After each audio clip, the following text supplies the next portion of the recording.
దేవుని నామ పేరట మీ అందరికీ నా వందనాలు. నా పేరు రాజా అండి. నేను చిన్ననాటి నుంచి దేవుని ఎరిగిన కుటుంబంలో పుట్టానండి. చిన్ననాటి నుంచి కూడా దేవుని మందిరానికి వెళ్తుండేవాడిని, వస్తూ ఉండేవాడిని. అయినా సరే ఏనాడు కూడా వాక్యానుసారంగా జీవించిన దాఖలు లేవు. ఎక్కువగా ఆదివారం పూట ప్రార్థనకి వెళ్ళేవాడిని.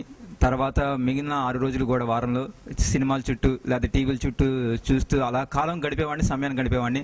అలా సమయాన్ని గడుపుకుంటూ కూడా MBA వరకు చదువుకుంటూ ఎలాగ వచ్చాను. ఎక్కువగా నా ధ్యాస అంతా ఏ విధంగా ఉండేదంటే సంపాదన మీదే ఉండేది. సంపాదించి స్థిరపడి అప్పుడు పెళ్లి చేసుకుందాని ఒక ఆలోచన కలిగి ఉండేది. ఆ తర్వాత ఎప్పుడైనా అవకాశం ఉంటే దేవుని పరిచయం అప్పుడు చేద్దామని అన్న ఆలోచన, ఆ ధోరణిలో నేను ఉండేవాడిని. ఎక్కువగా సినిమాలు చూసుకుంటూ కాలం గడుపుకుంటూ అనేక స్నేహితులతో తిరుగుతూ ఉండేవాడిని. కాదు కొంత లిమిట్ అంటూ ఉండేది, కానీ అది ఎంతవరకు అనేది తెలీదు. కాదు స్నేహితులతో ఇష్టవిడిగా తిరిగేవాడిని. ఏది ఏమైనా సరే నేను దేవుని పరిచయం చేయాలని ఆలోచన కలిగి ఉండేది, కానీ ఆశ కలిగి ఉండేది, కానీ మరి అది పక్కన పెట్టి నేను వ్యసనాలకు బాగా బానిస అయ్యాను. అది ఎంతగా అంటే నేను ఈనాటికి కూడా నాకు కళ్ళజోడు పడిందంటే అది టీవీ చూడడం వల్లే. అలాగే ఎక్కువగా 24 గంటలు కంప్యూటర్ ముందు బాగా గడిపేవాడిని.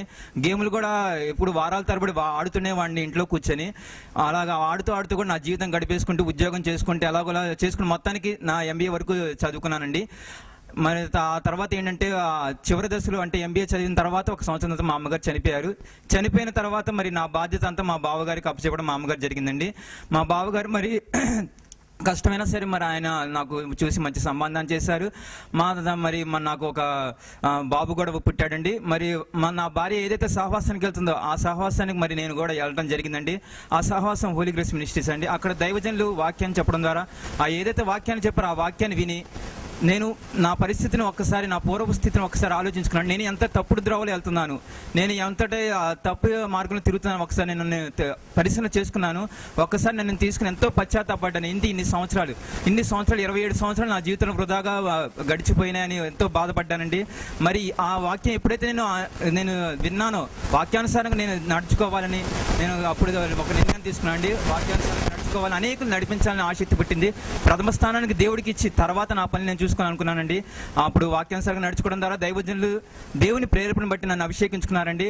అలాగే దైవజనులకు కూడా నేను వారు చేస్తున్న పరిచయంలో తోడుగా ఉంటున్నానండి. వారు ఎక్కడైతే మీటింగ్స్ కార్యక్రమాలు జరుపుతున్నారు, ఎక్కడైతే సువార్త సభలు ప్రకటిస్తున్నారో వారు వెళ్తున్న ప్రతి గ్రామానికి కూడా దేవుడు వారి ద్వారా నన్ను నడిపించుకుంటున్నాడండి. అలాగే ఇటువంటి పరిచయం, ఇటువంటి సేవా పరిచయం రానున్న దినాల్లో నేను కూడా బలంగా చేయాలండి. ఎందుకంటే నేను క్రీస్తు కొరకు సాక్షిగా ఉండాలండి. ఎందుకంటే ఈ లోకంలో లోక ఆశలు గతించుకొని దేవుడు సెలవిచ్చాడండి. మరి నేనైతే దేవుని వైపు ఆశ కలిగి ఉన్నానండి. నిత్య రాజ్యంలో నేను ఉంటానని. దేవుడు రాకడ అతి సమీపంగా ఉందండి. మరి అయితే ఎంతోమంది ఈ సమాజంలో నాలాగా యవనస్తులు ఎంతోమంది చెడు వ్యసనాలకు బానిసే నశించిపోతున్నారండి. మరి అటువంటి వారికి నేను చెప్తున్న సాక్ష్యం ద్వారా అనేకులు మారాలని, అలాగే నేను కలిగిన క్రీస్తుల ఆనందాన్ని అనేకులు పంచాలని సాక్ష్యం ద్వారా మీకు తెలియజేస్తున్నానండి. ఈ చిన్న సాక్ష్యాన్ని మీరు జ్ఞాపకాలు ఉంచుకోండి. ఆమేన్.